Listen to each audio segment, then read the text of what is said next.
In 2021, Isabella Guzman became very famous on TikTok and other social media handles by expressing what seemed like no remorse or regret for killing her own mom by stabbing her 79 times with a knife. Welcome again to another true crime story on Propa Source. I am Kojo Meskin. Today's crime was committed by an 18-year-old Isabella Guzman. The heartbreaking evil deed that seemed to be celebrated by TikTokers 8 years after the incidents. This is a story of the Isabella Guzman's case and what happened to her since she brutally killed her mom.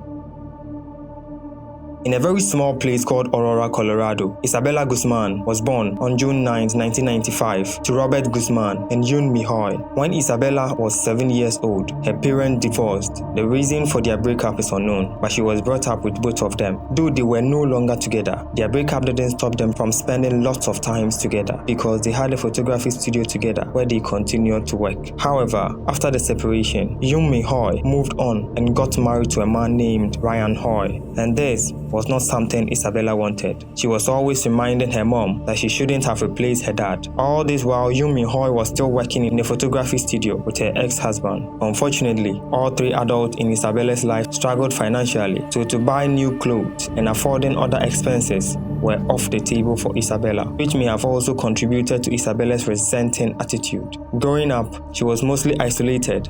She liked spending time by herself than with even her schoolmates.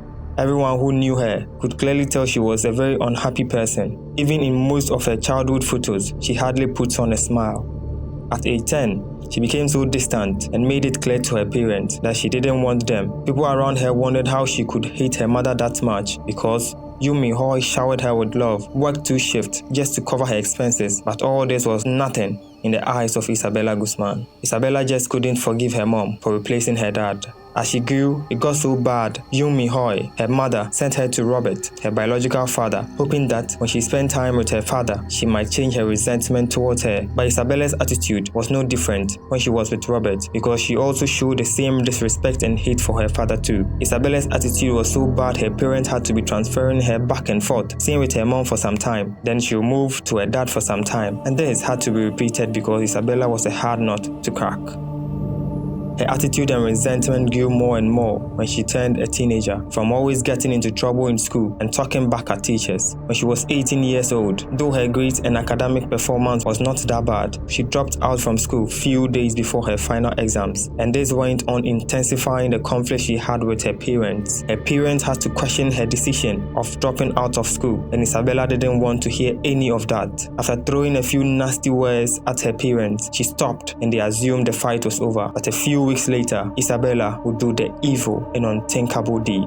Now at the center of a brutal murder case, the alleged victim, her own mother. That's right. The cops and the girl's own father say they tried to intervene in the hours before the killing. So what went wrong here? In August 2013, the relationship between Isabella and Yun Mihoy deteriorated quickly. According to her stepfather, Ryan Hoy, Isabella became more threatening and disrespectful towards her mother. And on Tuesday, August 27, the two had a particularly nasty argument that ended in Isabella spitting in her own mom's face. According to CBS 4 Denver, Yun Mihoy received an email from her daughter the next morning that simply read, "You will pay." Yun Mihoy, who was aware of what her daughter could do, called the police. The police arrived at their house that afternoon and warned Isabella that her mother could kick her out if she keeps disrespecting her. It's going to be very difficult for defense attorneys to argue, oh, this was heat of passion, because she wrote her mother hours ahead of time, "You will pay for this. You will pay." And the mother was so afraid that she called police. She called her husband, that she was really afraid. Yun Mihoy also called Isabella's biological father and asked him to have a talk with her. Robert Guzman arrived at the house that evening. He later recalled, "I still can't believe it. I thought that I made progress, but obviously it didn't do nothing because hours later then this thing happened." On the night of August 28, 2013, Yun Mihoy arrived home from work around 9:30 p.m. She told her husband she was going upstairs to take a shower, but he soon heard a noise followed by loud, horrifying screams. Ryan Hoy rushed upstairs just in time to see Isabella Guzman slamming the bathroom door shut. He tried to push through, but Isabella Guzman had locked it. When he saw blood seeping beneath the door, he went back downstairs to call 911. When Ryan Hoy returned up there again to the scene, according to Huffington's Post, he heard his wife say, "Jehovah," and then saw Isabella open the door, walk out with a bloody knife. He ran into the bathroom and found Yumi Hoy naked on the floor with a baseball bat beside her, covered in stab wounds. He tried to resuscitate her, but she was already dead. Investigators later found that her throat had been slashed and she had been stabbed at least 79 times in the head, neck, and torso. Finding Isabella was urgent. She was on the run and could be in a psychotic state, so she could kill anyone who tries to get in her way. District 1 is looking for Isabella Guzman.